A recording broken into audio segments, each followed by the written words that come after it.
Hi there, Michael Bovee with Consumer Recovery Network, and thanks for tuning in to DebtBytes, our YouTube channel. Today, I'm going to talk about a popular topic that I've covered extensively throughout comments and in articles on my website. But I haven't done a video on it, and it's about whether or not you can pay a creditor or a debt collector, somebody who's reporting negative things about you on your credit report, to get that off. In other words, pay for delete, it's often referred to. In my experiences over the years working with consumers to resolve debt, mostly from a DIY angle, coaching you through the process, you usually find that mainstream creditors like credit card banks, large banks, even credit unions, small town banks, are not in any way inclined to exchange money for getting those negatives off your credit report or editing them in any way. So they care more about their relationship with TransUnion, Experian, Equifax on an ongoing basis than your small account. And the fact is you already haven't paid them, so they care even less. You're a statistic to them.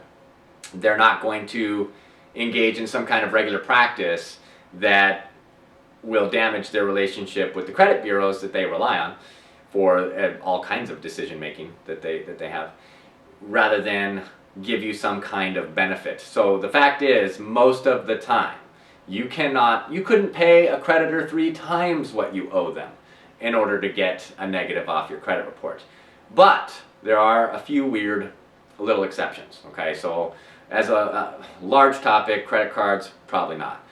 But you can sometimes get small utility bills, let's say phone, cable, power companies especially, that go to collection.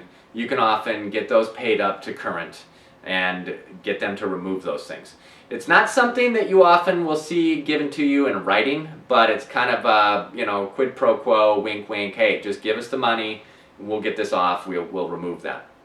Occasionally, you might find an account that's in collection with a medical billing company or a debt collector for a medical billing company, where you're able to remit payment, go right even directly to the source, go back to the medical service provider and go to their desk and say, hey, I owed this, I'm not sure where things are at with it today, even though you might even know it's in collection and heard from a debt collector, and just give them a check and say, I just want to remit it. They're typically going to accept that, and because you kind of cut out that middleman debt collector, it's sometimes easier to dispute that off. Not that they're really accepting money to delete it, it's just kind of an end run around.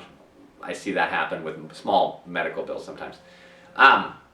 When you're trying to get an effect on your credit report for money, in exchange for money, you don't necessarily really even have to worry about whether or not you can exchange payment for a deletion, because the act of paying has to be updated to your credit report. And let me explain. When you pay a debt collector on an account, let's say you owe a $5,000 credit card bill, hasn't been paid in 2 years, it's a charge off on your credit report, a debt collector is now collecting it, and it's for, say, Citibank, okay? When you call the debt collector and let's say you negotiate half off, sometimes you can do better than that. I talk about that, and actually I have a video up about Citibank, go look for that on our channel. But let's say you negotiate half off, you pay $2,500. Well, once the debt collector updates Citibank, who still owns the debt in this case, in this analogy, and Citibank updates the fact that you've settled for less, this account with your credit, so now it shows zero balance owed. Yeah, they're not going to change the charge off. If you haven't paid it in 2 years, it charged off 1.5 years ago. That's still going to stay on there, but the fact that you don't owe it anymore, it's resolved. Whether you paid it in full, paid it for less, it doesn't matter. It's zero balance and resolved. That will help you reach your goals for improving your credit, building your credit score. And if you're applying for a mortgage, paid collections don't necessarily prevent you from getting approval. FHA underwriting standards, for example, if you go through a lot of the banks, they want a 620 FICO score, middle score, and no unpaid collections at that point, right? So you can still accomplish your credit goals without getting things deleted. Is pay for delete worth it? Not in my opinion. Again, not unless you're dealing with small medical bills, utility bills. Even bringing up the topic is dangerous, because you're telegraphing to a debt collector that you care about your credit. So if you're trying to settle, I mean, if you're paying in full, whatever, but if you're trying to negotiate a reduction in the overall price of what you're going to pay, settle for less, telegraphing that you care about this getting deleted from your credit report means that they have a little bit of leverage over you that they didn't have before you revealed that, okay? And because they have a legal obligation under the Fair Credit Reporting Act to update accurate, current, up-to-date information to your credit report anyway, you're going to get what you need.